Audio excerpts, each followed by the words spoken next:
ನೋಡಿ, ಕೆಲವೊಂದಕ್ಕೆ ಇಗ್ನೋರೆನ್ಸ್ ಇದೆ ಮದ್ದು. ನೀವು ಪ್ರತಿಯೊಂದು ಉತ್ತರ ಕೊಡ್ಲಿಕ್ಕೆ ಹೋದ್ರೆ ಪ್ರಶ್ನೆಗಳು ಜಾಸ್ತಿ ಬರ್ತದೆ. ಕೆಲವೊಂದು ನಿರ್ಲಕ್ಷ್ಯ ವಹಿಸಿ, ಯಾವುದಕ್ಕೆ ಉತ್ತರ ಕೊಡಬೇಕು ಅದಕ್ಕೆ ಮಾತ್ರ ಉತ್ತರ ಕೊಡಿ.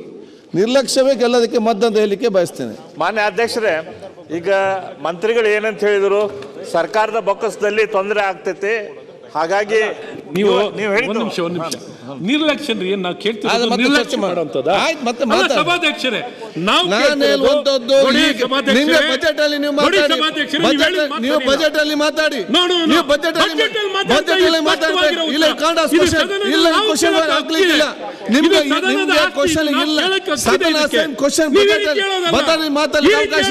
ಅದೇ ರೀತಿ ಹೇಳೋದು,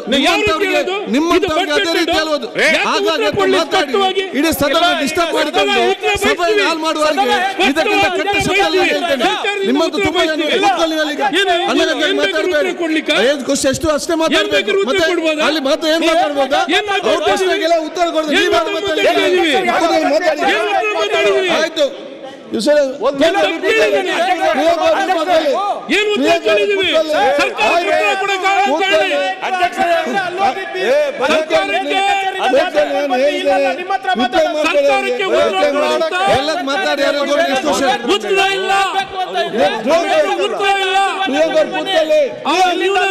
ಕೂತ್ಕೊಳ್ಳಿ. ಕೊಡ್ರಿ ಗಣೇಶ್.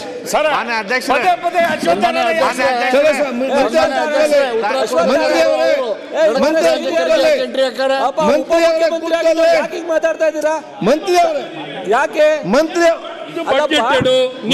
ಪ್ರಕಾರ ನಿಮ್ಮ ಪ್ರಕಾರ ಏನ್ ಹೇಳಿದ್ದೀರಾ?